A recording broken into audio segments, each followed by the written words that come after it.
It's the guts and it's the glory. 100 stripes, 100 stories. It's the Pledge of Allegiance on the 4th of July. It's the handwritten letters from home. It's the sleepless nights alone. Newborn baby you left at your wife. It's the red, white, and blue. Lay down his life. It's the red, white, and blue. While these stars in the stripes.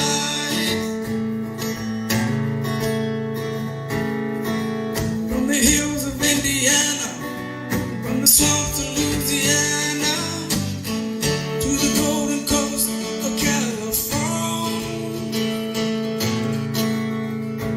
Mr. Red, White, and Blue, lay down his life. Mr. Red, White, and Blue, while these stars in the stripes.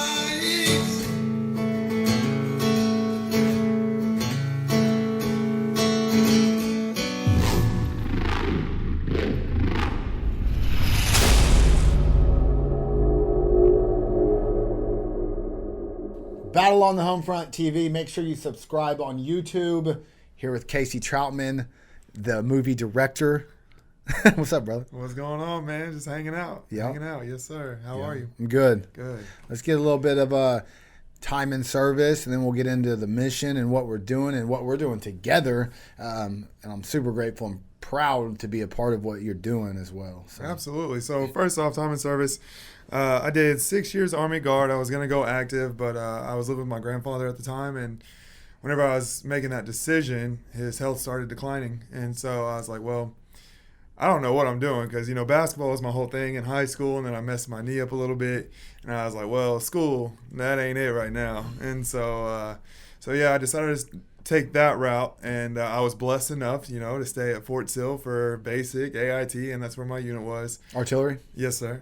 Artillery leads the way. Yeah, absolutely. Kinda. Besides the infantry. No, that's not true. That's not true. Just kidding. Hand in hand. We'll keep it there. But they do say follow me in the infantry. So. Oh yeah. I will say that. ROB. If anybody wants to know what that means, just ask me later. ROB. But it's such a dumb story. We'll have to tell you that one later. Oh, come on, we'll get into it on this show. All right. It's so stupid. I'm sorry. But yeah, so I did that. And I would say that was probably the best decision, you know, to do that, because not only was I was young, but I was helping my grandfather out in the wildlife refuge. It was just him and I. My grandma passed a couple years prior, and not only was I able to grow as a soldier with the Army Guard, and a lot of people, nasty girls, that give us a hard time, right? Bro, I know some National Guard guys that went over to Afghanistan that got it. National Guard soldiers most of the time lead the way in soldier competitions. I'm just throwing that out there. And so I got to grow in that aspect of life, but also my grandfather was able to help bring me up a lot too, and he taught me a lot of stuff, what it's like to be a gentleman and a man's man, not just like, you know, hardcore, like, I'm a man, but like a gentleman. And so I was blessed with kind of best of both worlds. And so I think this was about, I'm just going to give you my whole story real quick. Come on. All right, let's do go. it. And so I think I was about 1 year in service, and these guys, one from LA, one from Toronto, came, and they're like, hey, we want to do a documentary on you and your grandpa and what y'all do and everything. And that's awesome. I thought it was just some cheesy bit that they were feeding us because people would come out to where we lived all the time. And I didn't take it serious. Boy, I'll tell you, I look ugly. Like, if we could flash a picture of me, we won't. You still do. I'm just going to head out. But you lie. I'm handsome. You are. You're a beautiful man. You're a beautiful man. Thank you. Stop it. So are you. Do we just have a bromance? Yeah, that's it. My guy. You might. You got me blushing. Gosh, you got hot. But and so they came out, and they were like, we'll be back 4 months later with the whole crew and all this stuff. And I was like, all right, whatever. And so like my teeth were all raggedy. I didn't know what hair. I looked rough. I had long hair. It was blonde. I was like, I didn't know what food was, but I did eat a lot. Like, that's how skinny I was, 6'3" and just bones. And so I didn't take it serious at all. They came back, whole crew. We filmed for like 4 or 5 months, and I just kind of fell in love with that process. And then A couple years later, I got invited to a film festival. It was called Hot Docs in Toronto, Canada. And I went to that, and I didn't know how serious that was neither. And I regret that one because I wore like ripped jeans and polo. Like I'm from Lawton, and I looked like I was from Lawton, rolling around Toronto, Canada. It was rough. Shady 580 for life. I love it. But yeah, I looked like I was from like nowhere, Oklahoma. It was brutal. I had a bald head, military, braces. Gosh, if I could go back. I definitely at least would have wore a 2-piece suit. Not 3, but 2, just top and bottom. It was in Canada? Yep, and so we went to this film festival there. We had 3 showings, Q&As on stage afterwards. They were all packed out, and I just fell in love with it. And so I was like, this is what I want to do for my life. I grew up wanting to do acting and everything, but, growing up in Lawton, we didn't have the most money. We're at that point where, like, you grow up broke and you're eating cereal, like chocolate cereal, and you're trying to figure out if that's roaches or if that's serious. So you kind of throw it in the back of your mind. You're like, it's protein, regardless. And so I grew up in that aspect, and so sports was supposed to be like my way out, whatnot. And so whenever these guys came along, it kind of showed me that, hey, I can really do this. And so after that film festival, I was like, let's get serious about this, and let's actually make that step to the film industry. And me kind of being closed-minded in the industry, I was like, let's just be an actor, right? Let's move to LA. And that's a lot harder to do. I'm finding that out. Yeah, it's difficult. Yeah. And so from that point on, I started working on myself, started taking some classes, all that stuff. And I saved up a good amount of money. And my career in the National Guard, I was offered, to go to leadership courses, all that stuff, to rank up. But I straight up told him, I was like, look, after my contract's done, I'm out. I'm going to move to LA. I don't want y'all to waste money on me. Like, chase the dreams, man. Yeah, exactly. And everybody was so on board with it. It was the best group I had with me. And even to this day, I think my old unit's still in Afghanistan right now, or they just got back. I have to find out. But they were all just so supportive. Like, my commander gave me a talk, and he was like, hey, man, I wish you the best of luck, like everything. And even then, I was just still closed-minded in the industry, and I was like, well, I'm just going for acting. I didn't know what my purpose was, right? I was still trying to reinvent myself. And so I moved to L.A. Well, I saved $16,000, right? That thing was gone in 2 months. I'm sure. Don't go to L.A. It's expensive. I bet. Don't do it. Unless you're, like, rich. Don't do it. So I went there, and it was a struggle at first, and luckily I found this student film group, and so I got with them, and we learned how to write, direct, produce, act, edit, which editing is still rough. I hate editing. That's the one thing that I hate, but I'm decent at it, so it's not bad. Well, that's what when you get stuff done, all the money's in editing. Oh yeah, that's what it costs you the most is editing. Yep, and I don't think anybody likes editing. No, I know. I have a friend in Lawton who actually loves editing, and I'm like, dude, do you? I will hire you all the time. Do you? And so I got with that group, and I actually learned how to do everything, and be kind of a Swiss Army knife instead of just an actor. Because think about in LA, if I'm in North Hollywood, I'm a 6'3" white dude, blue eyes, dirty blonde hair. Like, how many of those guys are there going for one role? So why don't I expand myself in my craft and try to be useful in different aspects? And so while I was in that group, we did this short. It was a feature short, so I think it was about 30, 35 minutes. But it was about human trafficking through the Mexican border with men. And it was very, very deep. It was intense. My role was an undercover Homeland Security agent. And I was like, man, like, this is deep. Like, I love helping people any way I can. If I see somebody without a shirt or without a blanket, if I have something in my car, I'll help them out. And so I was like, what can I do to make meaningful projects like that? And so, like, all right, so true story.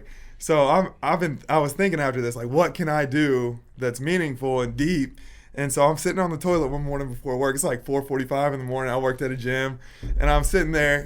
That's where the best thoughts are is on the toilet. Best memes are made on the toilet. Oh, at best anything. I'm sure Einstein came up with some of the best ideas on the toilet or outhouse, whatever it was. And so I'm thinking, I'm like, 22 vets a day commit suicide, and I was like, did I just think that right now in this toilet? Like what I just did right there? And sure enough, and so I decided to roll with it. And man, I kid you not, I probably rewrote the script probably about 20, 30 times. I was just never happy with it. And even maybe a month ago or 2 months ago, I tweaked it some more and added another scene in there. And so I was out there. I had a bigger budget because, LA's more expensive. Like, my goal budget was $50,000 just because everything's so expensive out there. And I felt like it was something doable with people I knew out there and who could help me out. Well, then, the pandemic happened. And that just kind of changed up everything. Everything was going so good. Everything was rolling. January, February last year. Yeah, it was crazy. All right, we're going to take a quick commercial break. Check out our sponsors.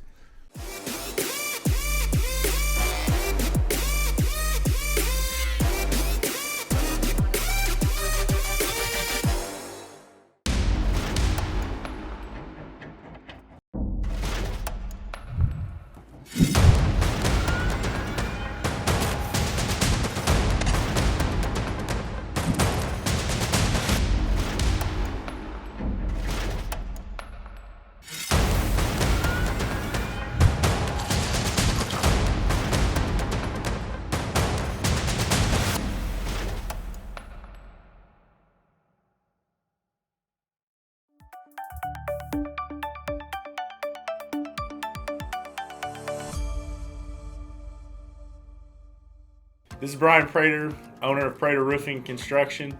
Guys, listen, we're out here servicing Oklahoma and surrounding states. Definitely want to pay tribute to the men and women that fought for this country, any patriots. We service everybody. You can reach us at 405-334-7708, and we'd love to come to work for you. Thank you.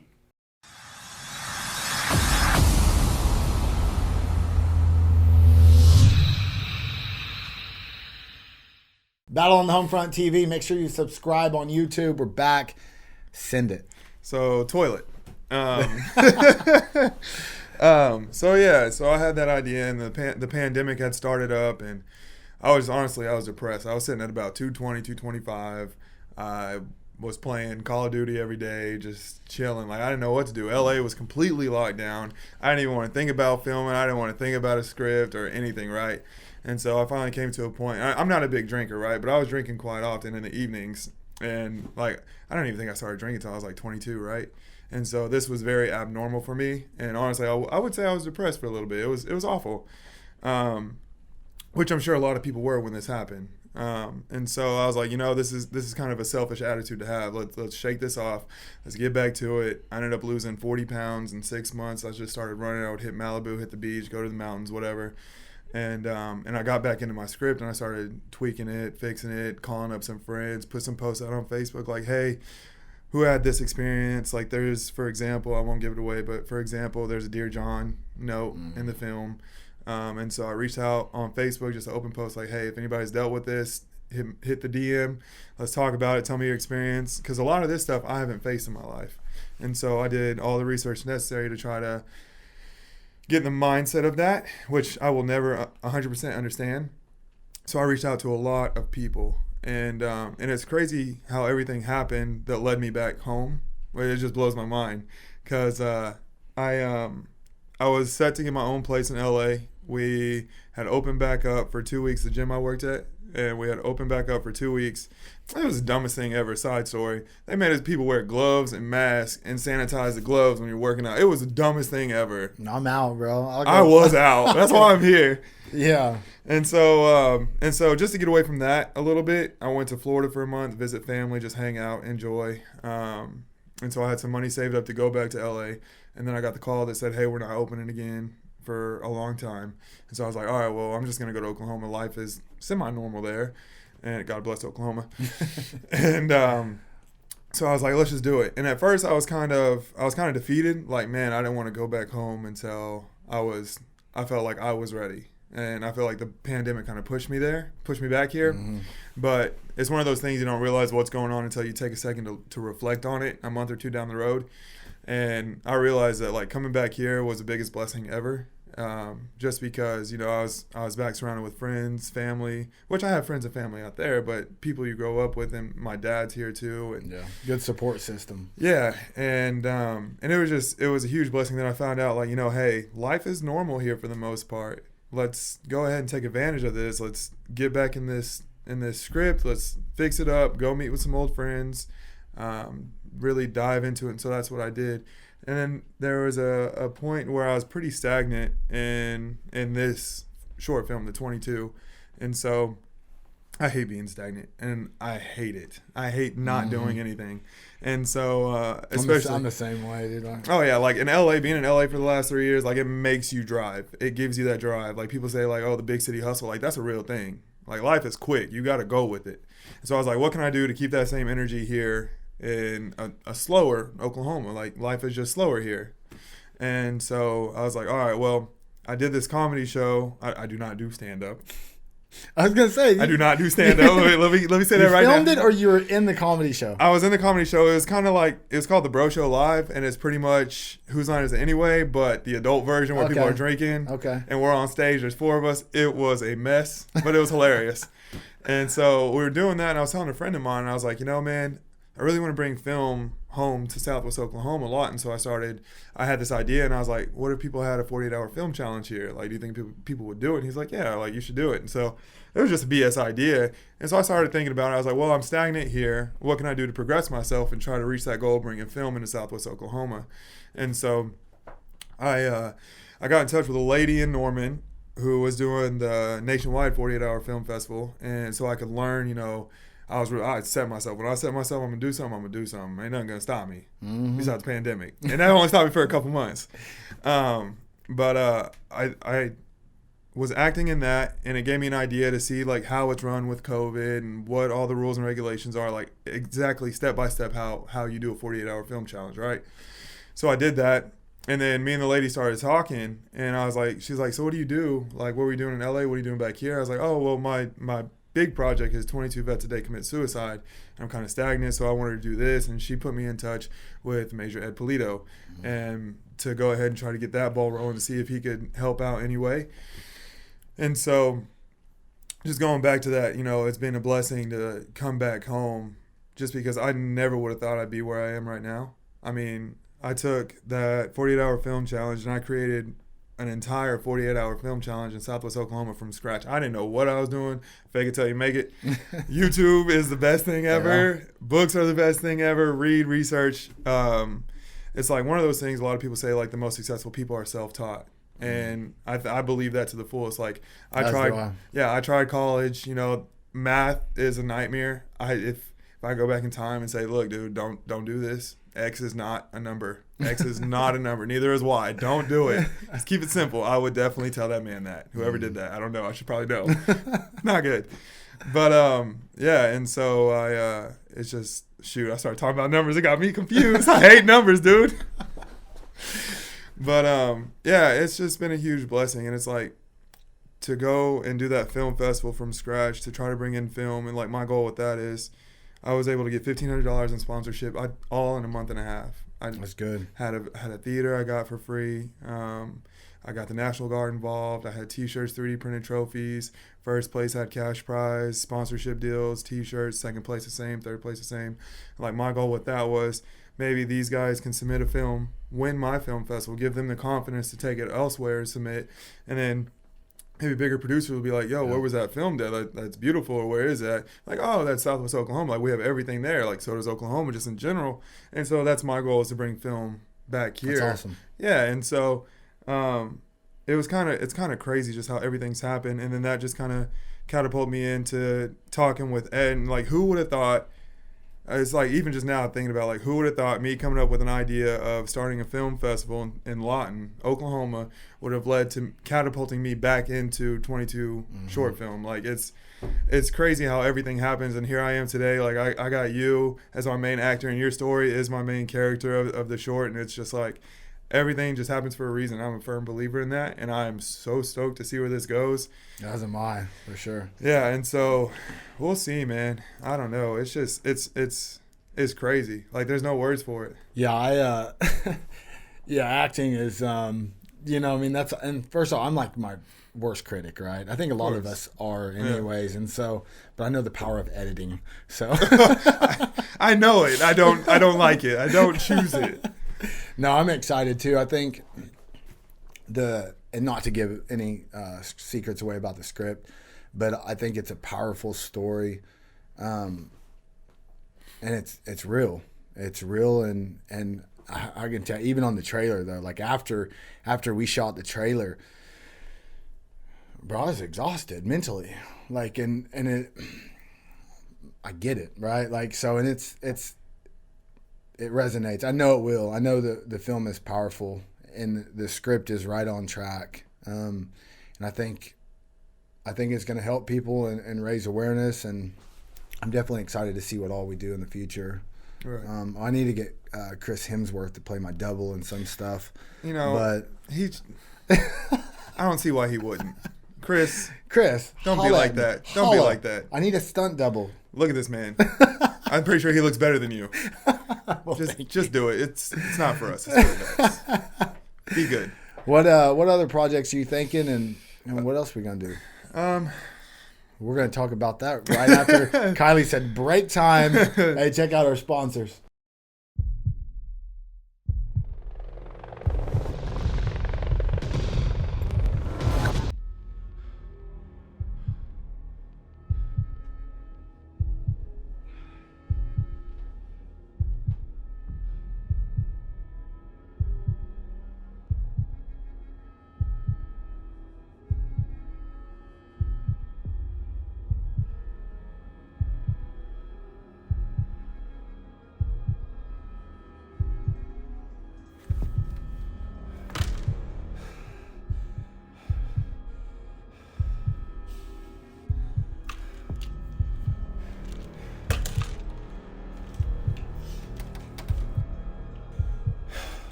Battle on the Homefront TV. We're back. Kylie, the producer, hit us with that break right in the middle of it. She was How'd it like, look? How'd it she go? Was like, Break she was like, time. wrap it up, Kyle. No, I love SMG. They do amazing stuff up here. The people are absolute patriots. And that's actually how we got hooked up. You realize that? We met up here. Yeah. We're at another fellow veterans deal he was doing up here, and somebody said, "Oh, Cason's directing a short film," and He's like, you got to hear this man's story. I was like, I want in on it. And so we hooked up, and here we are now, and I'm super excited about it. I never realized, right, I'd be in that position to do it. And I think it's very vulnerable, you know what I mean, to do that part. And you also want to make sure, as I guess the actor of that, right? You want to represent well. You want to portray everything right and correct, and you want to try to help everybody as much as you can. And so there is a lot of pressure with that. But you know, one of my favorite things in the world is, if you can't beat the fear, do it scared. Yeah. You know, and even with my show, right? Like, I'm an introvert doing extrovert stuff. You're right. It's to help. It's not about me and judge me, you know, laugh at me, whatever you want. It's good. As long as I help people, I'm good with that. And my heart's true. But I am excited about, you know, the journey of this and seeing where it goes, and, you know, being able to reach people and let these other veterans know, like, bro, there's other people that have it too, man. You're not alone. No, you don't have to sit there in silence by yourself. And it's like, to tack onto that, it's like the biggest thing that I found out from vets dealing with, PTSD or TBI, suicidal tendencies, thoughts, whatnot, from whatever it may be, the biggest thing that they look for is a good support system. Mm-hmm. Like, I talked to this guy who actually is a friend of mine down in Lawton, and he's an older gentleman. And when I was doing that comedy show, he was out there, and he's like, man, it's good to see you back here. Like, what brought you back or whatever? Like, what are you doing? So I told him about this, and like I said, he was a vet. And so he told me that he had actually gone through trying to commit suicide twice. Mm-hmm. And I think we had talked September, October. I got to do like the count them off on my fingers. October. This was when the show was October, or end of September. End of September we did the show, and that's when we were talking. He's like, yeah, man. He's like, I tried to commit suicide twice, and this was last year during the pandemic. And he's like, the first time, I started to realize what was going on, like what I was doing. He's like, so I went and got help, right? He's like, but then the second time was in August, which was the month previously. He's like, I actually tried to commit suicide. Like, I was at that last step, and someone had to step in to try to bring me back. And that was right after I showed him a little bit of my script, and he kind of broke down. And I was like, this is why I'm here. Like, this is why I'm back, is to help people like you, or to help any type of person, veteran or even not veteran. Maybe just a civilian sees this, like, hey, I can resonate with this. Like, I've been through some type of abuse. I've been through a fire. I've been through something that has any traumatic injury, whether it's mental or physical, that gives them flashbacks or anything that they can't handle. And so, like, if a civilian sees this and resonates with it, then perfect. That means that we were able to help them out. For sure. Like, and even though this is a 22 for veterans, it's for everybody, because people... PTSD doesn't discriminate. No, it doesn't. I say that all the time. And, like, even with the script, it's super emotional for me. I'm a suicide survivor. I've been hospitalized multiple times for suicide attempts. And I still, to this day... I deal with it. I battle it. It doesn't matter where I'm at in my life. There's always that voice in my head that says, man, you could just be done with this shit. Like, you don't have to go through this in your head. And so it's always there. And that's why I'm truly so passionate about it and what I do, and try to advocate and raise awareness for whatever it is. I mean, you look at Robin Williams, for instance. Yeah, she's crazy. Worth millions upon millions. Who knows how much money, right? And he hung himself in a closet. Yeah. And so that shows you right there that mental health, it does not matter how good your marriage is, how amazing your family is, how many companies you own, or the great job you have. Bro, when that shit hits you, man, there's nothing that can stop it. And I still, to this day, I deal with that, man. And so I think it's super important to not only, raise awareness for it, break the stigmas, and to say it's okay to talk about it, right? Like, it's okay. Yeah. And other people are dealing with it, and patriots and veterans alike. And so I think the film will resonate to a lot of people. Absolutely. And to add on to that, I had a friend of mine in LA. He's a director. He's done a lot of work, right? And he's like, man, he looked at the script and he's like, why aren't you acting in it? Like, you wrote it. This should be you. Like, this could be your big thing. And I'm like, it's not about me. Like, I don't want to make this for me. If I can find somebody who resonates with the character, or can be that character, or is that character, why would I put myself in their shoes when I can't fulfill how it should be fulfilled? And so someone like you, who's gone through this, who lives this daily, and we can teach acting, so don't stress. I will say it's a lot harder to. Oh yeah. It is a lot harder to act something that you do, like even the nighttime scene, the bed scene, the stuff like that. It was very hard, and then to do the line that we were working on. It's harder when it's right there and it's not natural. I do that, but you know what I mean. So, but it's and good it's editing. And like, it's like, especially when this is all said and done, and say we're traveling, we go present it to bases. Like, the end goal is to be able to present this to different bases, not only here in the States, but go overseas where people are actually in the war and are dealing with this right here, right now, and say, hey, like when you get back home or even now, like there's help. We're doing this for you. And so for you to be on this project makes it 10 times better because you can give your testimony, share your story. Because guys will be like, you know how men are, soldiers are. They're like, I'm good. In the background, like they're just dying inside. So hopefully this will be able, along with my film and your story and your testimony, they can see that, hey, this isn't just something I have to hold on to. Like there is help. It's okay to ask for help. And with you being on it, I just think it takes it to a whole nother level. So I appreciate that. And I think it's important for bases to get this because even when we're in, or for me, when I was in, I didn't realize what the transition was going to be at, or what it was going to be like when you got out.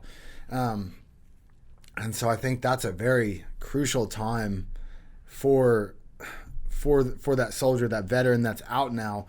You don't know how you lose all that. You don't realize what you had when you were in. Most of the time, you're like, I'm ready to get out. Right. You know what I mean? And then you're out. You're like, oh my God, I love that. I miss that, man. Like, what am I doing? Can I right go now? back? Yeah. I still to this day think I want to go back, and so I think it's crucial to see that step right, and then just the resources and what we do. And I think we do have a lot of awareness being raised. That's super important. And I couldn't fathom, right?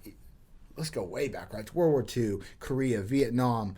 Man, they didn't have nothing like this. And I can't imagine our brothers and sisters of those era of war fighters that had nothing. It was like, drink some liquor. Yeah, I'd be like, oh, this man's crazy. Just let him do his thing. That's to me is just crazy. But could you imagine? There's no way. Like people will look at you like you're legit crazy and treat you like you're a crazy person because they didn't understand. Yeah, there's no way. We are grateful though in our time of now with technology, and just mental health in general. And I forgot what year. I want to say the 80s is when post-traumatic stress was addressed, or they started about right, something like that. I did the research on it, but man, they didn't have nothing back then. So But what else you got, man? Plug away. Give us the. So pretty much, if you want to reach out to me personally, it's roserockproductions@gmail. Just shoot me an email address if you have any questions, or shoot, I'm trying to get $25,000 to make this project go. Are we gonna do it? Oh yeah, we're gonna do it. And like my biggest thing with that budget is to treat. I'm gonna film this a lot in Oklahoma, by the way. And I have a lot of military friends that are still in. I'm going to use them as extras. I want to treat them, with the most respect and say, hey, this is a real film. I'm treating this like a real film. This is going to be as high standard as it gets. And so I want to be able to treat them how they should be treated, along with the actors as well. And so that's the reason for a higher budget, I would say, for a short film around Oklahoma. But it's like if you want to be taken as a professional and you want to do professional work, then you have to treat it like that. Sure. And so I want to be able to treat everybody as professional as I can. And so that's the reason for that. But if anybody wants to reach out, hit the Gmail. Is a Gmail considered a DM too? Yeah. Hit the DM. So. I don't know. I'm an old man now. I don't know the cool lingo. But yeah, roserockproductions@gmail.com. That's the business email address. So just shoot me a message. We can talk more about it, and go from there. Awesome, man. I'm excited. I'm excited about what we're gonna do in the future. Dude, I'm so stoked. Yeah, bro. Thank you. Yeah, for sure, man. Appreciate you, man. Yeah. Make sure y'all subscribe to Battle on the Homefront TV.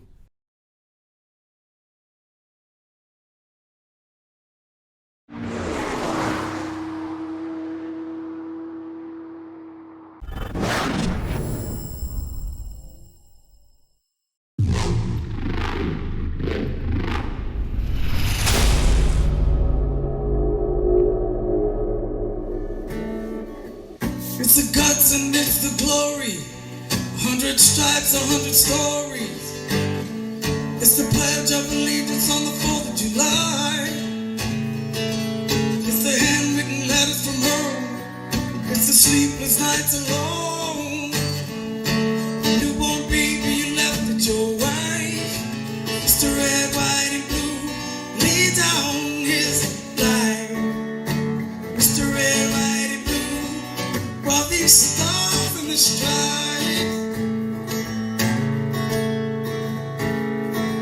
From the hills of Indiana, from the swamps of Louisiana, to the golden coast